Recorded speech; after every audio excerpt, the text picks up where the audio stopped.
नमस्कार, मैं हूं आपके साथ मयंक। तो देखिए, नॉर्थ कोरिया और ईरान के न्यूक्लियर कोऑपरेशन को लेकर एक बड़ा खुलासा, एक बड़ी खबर। सबसे पहले बात करते हैं नॉर्थ कोरिया की। खबरों के मुताबिक नॉर्थ कोरिया यानी कि किम जोंग उन कभी भी न्यूक्लियर टेस्ट कर सकते हैं। सातवां न्यूक्लियर धमाका कर सकता है नॉर्थ कोरिया। देखिए, दक्षिण कोरिया की डिफेंस इंटेलिजेंस एजेंसीज जो है, उनकी तरफ से यह दावा किया गया है कि जल्द ही किम जोंग उन जो है वो सातवां परमाणु परीक्षण का फैसला ले सकते हैं। और यह दावा ऐसे समय पे हुआ है जब डोनाल्ड ट्रंप जो है, उन्होंने नॉर्थ कोरिया के साथ न्यूक्लियर बातचीत को लेकर दबाव बनाना शुरू कर दिया है। और हाल ही में हमने देखा कि ट्रंप के आदेश के बाद जो है अमेरिका ने बड़ी परमाणु मिसाइल जो है मिनटमैन 3 का परीक्षण किया। इसके पहले रूस ने, पुतिन ने जो है वो अपनी न्यूक्लियर मिसाइल का परीक्षण किया। अब ये इन हालात में खासकर अमेरिका के न्यूक्लियर मिसाइल के परीक्षण के बाद ये खबर आ रही है कि किम जोंग उन किसी भी वक्त न्यूक्लियर ब्लास्ट कर सकते हैं, सातवां परमाणु परीक्षण कर सकते हैं। देखिए, पिछली बार जो है 2017 में अंडरग्राउंड न्यूक्लियर टेस्ट किया था नॉर्थ कोरिया ने, और उसके बाद अब खबर है कि कभी भी न्यूक्लियर परीक्षण हो सकता है। तो ये बात हुई नॉर्थ कोरिया की। नॉर्थ कोरिया ने पिछले 10 दिनों में 4 बैलिस्टिक मिसाइल्स टेस्ट किए हैं। 4 बैलिस्टिक मिसाइल्स, उसमें से 2 उस समय थे जब आसियान के दौरे पर थे डोनाल्ड ट्रंप, और उसी बीच में जो है वो नॉर्थ कोरिया ने 2 मिसाइल टेस्ट कर दिया। और उसके बाद 2 बैलिस्टिक मिसाइल टेस्ट हाल ही में हुए हैं पिछले 2 दिनों के अंदर। इन हालात में नॉर्थ कोरिया एक बार फिर बड़ा संदेश देना चाहता है अमेरिका को। अब देखिए, इस पूरे मामले में ईरान की भी जबरदस्त एंट्री हुई है, और ये खुलासे हुए हैं कि जो हमले हुए अमेरिका ने इस्फहान, नतांज और फोर्दो पे, जो न्यूक्लियर साइट्स पे ईरान के हमले किए, उसके बाद ईरान अब नॉर्थ कोरिया की मदद से इन पूरे न्यूक्लियर ठिकानों को फिर से तैयार कर रहा है।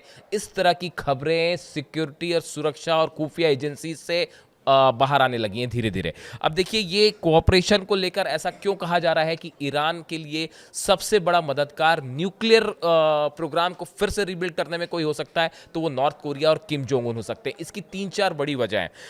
देखिए, मार्क फिट्जपैट्रिक हैं, ये associate fellow for strategy technology and arms control IISS के में एसोसिएट फेलो हैं। इनकी तरफ से कुछ वक्त पहले एक आर्टिकल लिखा गया था जिसमें इन्होंने दावा किया गया है, इनकी तरफ से ये दावा किया गया कि Iran is not known to have lost any weaponisation capability in the June attacks.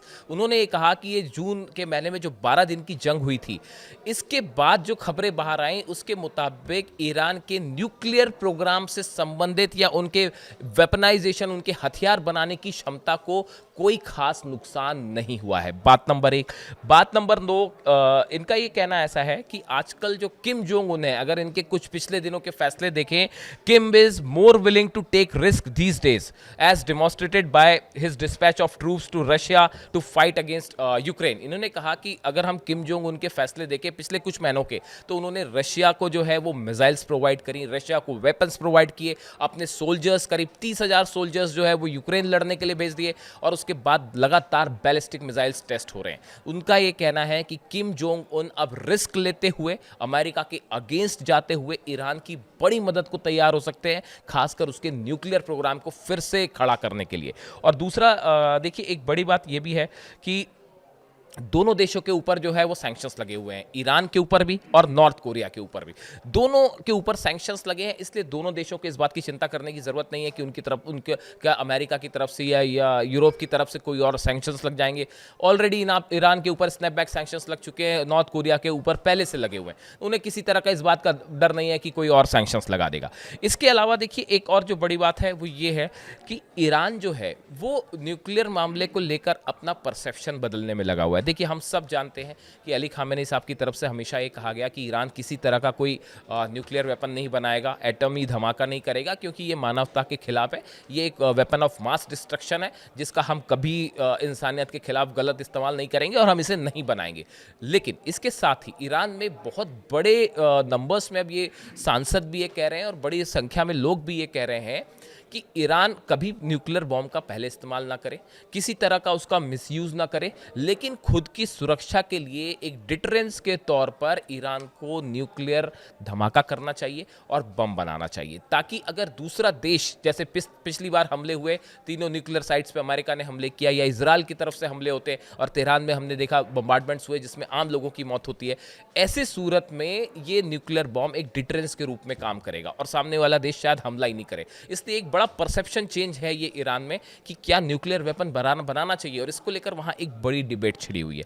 इन हालात में कई लोगों का यह भी मानना है कि अगर ईरान न्यूक्लियर बम बनाता है तो ये किसी तरह के आदेश का कोई उल्लंघन नहीं होगा, ये सेल्फ डिफेंस के लिए होगा। तो ये देखिए, किसी भी सोसाइटी में जब कोई फैसला होता है, कोई भी देश जब फैसला होता है तो उसके अंदर पहले विचार विमर्श होता है, अच्छे से चर्चा होती है, दोनों पक्षों की बातें सुनी जाती हैं, उसके बाद फैसला लिया जाता है। तो ईरान का एक वर्ग ऐसा है जो कि ये कहता है कि अली खामेनी साहब का जो आदेश है वो सबसे बड़ा है, सर्वोच्च है, वो जो फैसला लेंगे वो बिल्कुल उसको माना जाएगा। लेकिन अगर किसी तरह का बम ईरान बनाता है तो ये किसी तरह का ये सिर्फ सेल्फ डिफरेंस के लिए होगा और ये किसी तरह के किसी आदेश का उल्लंघन नहीं होगा। ऐसा कई सारे लोग इस बात को मान के चलते हैं।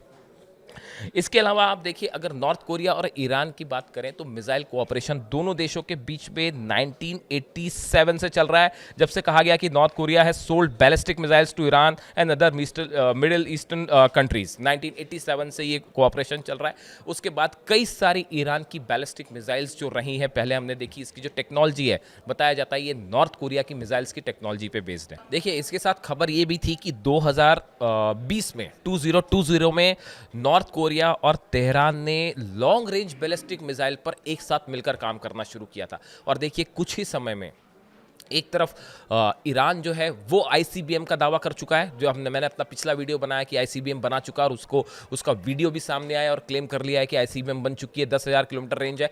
वहीं दूसरी तरफ लगातार जो है वो नॉर्थ कोरिया भी अपनी लॉन्ग रेंज बैलिस्टिक मिसाइल्स का परीक्षण कर रहा है, और एक बहुत बड़ी लॉन्ग रेंज की मिसाइल जो है वो बताया जा रहा है कि कभी भी टेस्ट हो सकता है नॉर्थ कोरिया की तरफ से, जो कि अमेरिका तक वॉर करने में वो भी सक्षम है।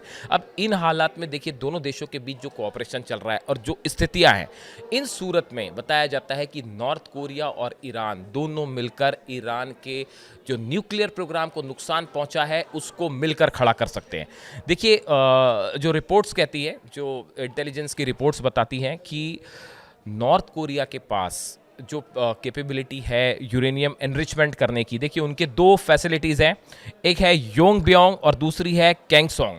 ये दो जगह है जहाँ पे नॉर्थ कोरिया का न्यूक्लियर एनरिचमेंट होता है, और इनके पास कैपेबिलिटी है कि ये बहुत ही कम समय में 180 केजी HEU यानी हाईली एनरिच्ड यूरेनियम बना सकते हैं। 180 केजी बड़ा अमाउंट होता है। इससे जो है करीब 6 से 7 न्यूक्लियर बॉम्ब बनाए जा सकते हैं, और अगर ये enriched uranium north Korea Iran को प्रोवाइड कर दे तो ये एक बड़ा डेवलपमेंट होगा, और इसमें कोई बड़ी आश्चर्य की भी बात नहीं होगी। बड़े सारे एक्सपर्ट्स ये कहते हैं। देखिए, असल में अमेरिका की कोशिश ये है, इजराइल की कोशिश ये है कि सैटेलाइट्स के जरिए समंदर में तमाम सर्विलांस करके इन जहाज़ों को बैन किया जाए। जो खबरें आती रहती है कि अमेरिका ने ईरान के जहाज़ों को बैन कर दिया, तेल ले जाने वाले जहाज़ों को बैन कर दिया, लेकिन इन तमाम कोशिशों के बावजूद हकीकत यह है कि ईरान का ऑयल इंटरनेशनल मार्केट में बिक रहा है, ग्रे मार्केट के जरिए बेचा जा रहा है, चीन भी खरीदता है, कई देशों तक जा रहा है।